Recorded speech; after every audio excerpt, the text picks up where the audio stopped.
North Korea is one of the most isolated states in the world. For neighbouring countries, it's considered a threat. For the people who live there, that means famine, constant surveillance and strict rules. Jihyun Park has now escaped North Korea. Seh-Lynn is South Korean. Raised to hate one another, they met in 2014 in a chance meeting and have now forged a friendship and written a book, The Hard Road Out, telling the story of two Koreans.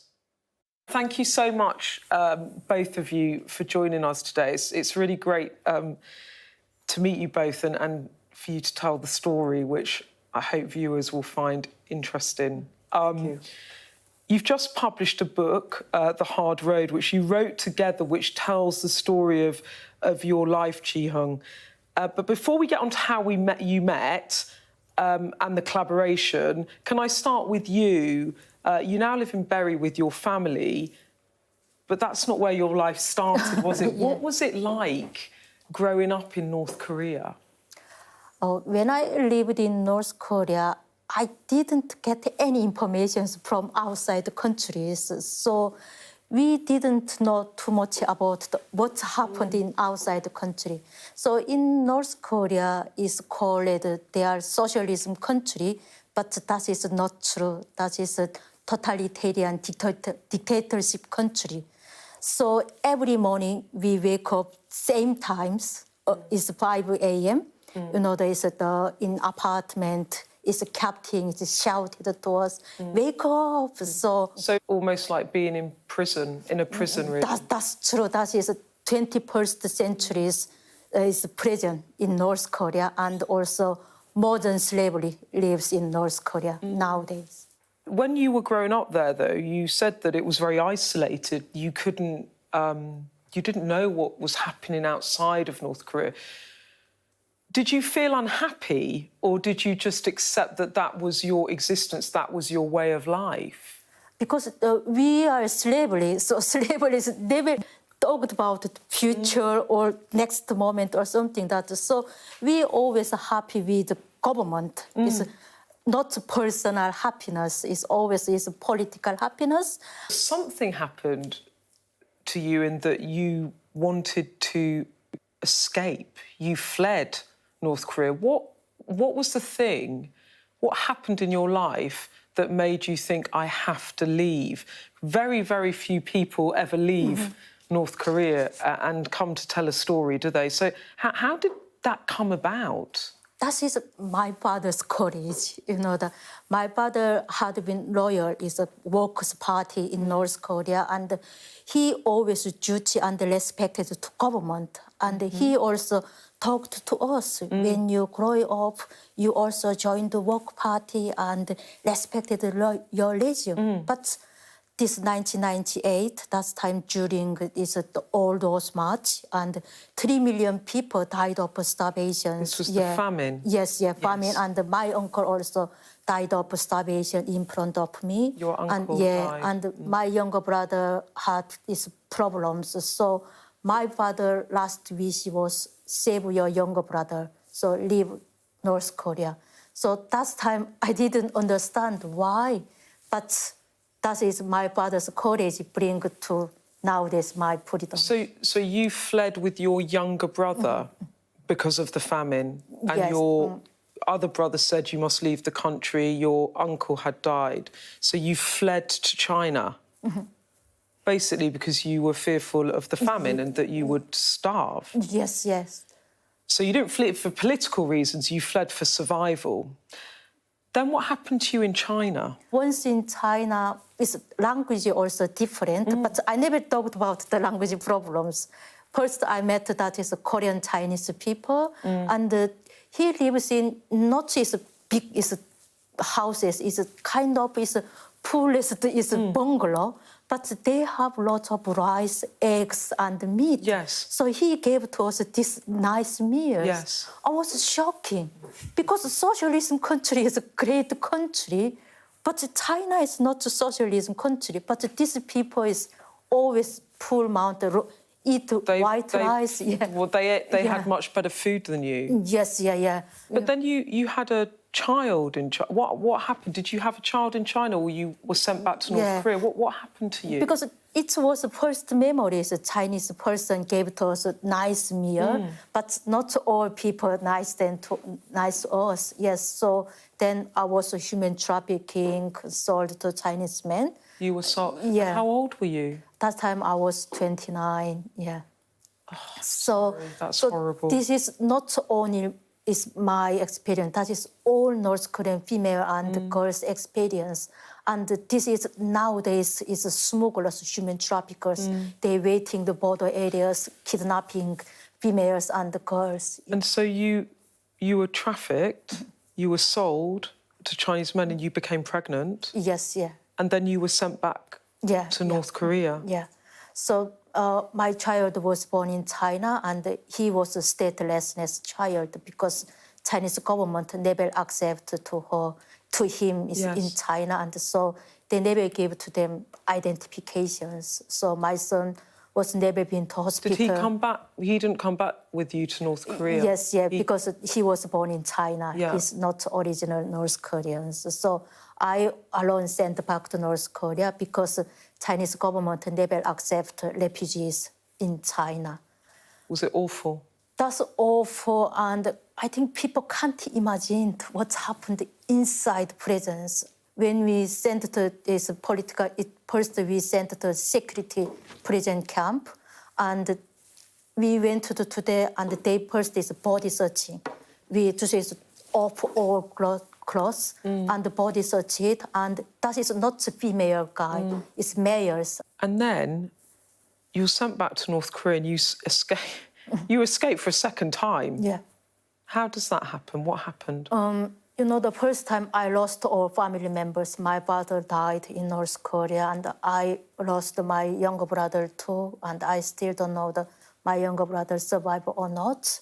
So I lost all family members. So my child is my only family, and I am mother. I have a duty to save my son. So your son is in China? Yes, my son is... You've been sent back to North Korea and you get back to... Yes, so... Your goal now is I'm going back to my baby. Yeah, so in prison, I only talked about my son. So I just survive. I have to survive and one day united my son. Let's come back to the two of you now. Seh-Lynn, you are South Korean. You're together, you've collaborated on this book. How did you meet, and how did this collaboration come about? The moment I met her was quite extraordinary. We met by accident. I was hired by Amnesty International to translate an interview because they wanted to do a documentary on her life.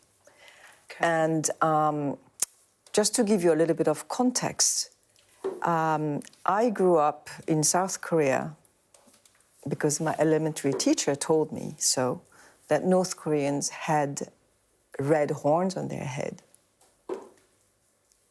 that North Koreans were evil, communist, therefore dangerous.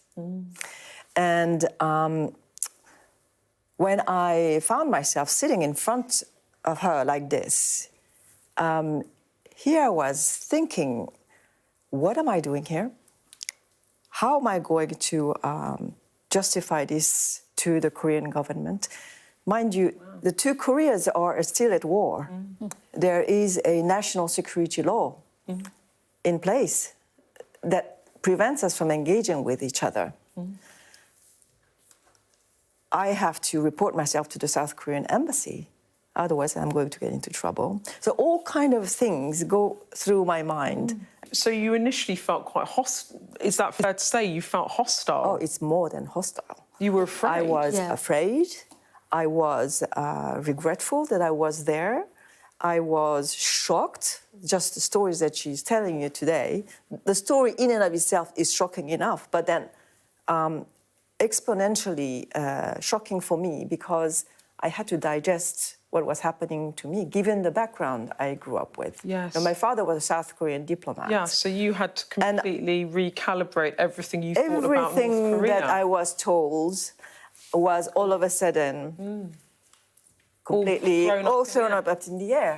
So you were fearful of retribution from the South Korean government? Both. I was fearful for both. What do you? North what Korean could happen side, to you? North Korean what side. did you fear would happen to you? Well, no, South Korean side, I wanted to make sure that I didn't do anything against the law. Yes, you would be. And the North Korean side? Well, North Koreans, you know. Is the North Korea is the same? We to say is hostile to South Korea and America too.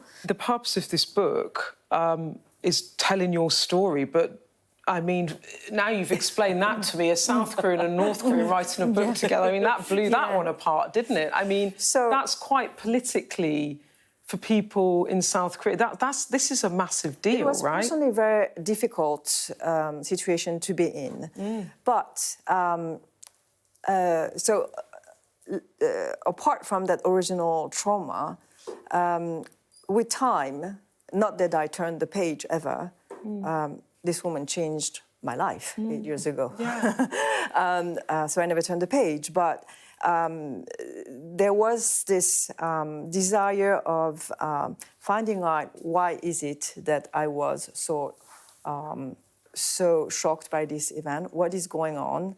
It gave me the envy of exploring a little more this nonsense of two Korean women speaking the same language, looking alike, eating the same food, living in England, raising families. We all do similar things, and yet we were supposed to be enemies. Yeah. So I needed to dig into that. 3 years along the line, after some couple of random meetings, she approached me and said, "Would you like to write a book?" Story. My story. I find that there is a line at the end of the book, without giving too much away, that says your story is proof that there lies a deep desire for reunification of North and South Korea. Do you think, to each of you, do you think in your lifetimes you might live to see a united Korea?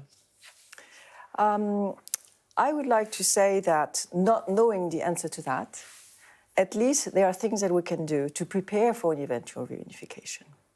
And England is actually probably one of the only places in the world where we could be doing something about this.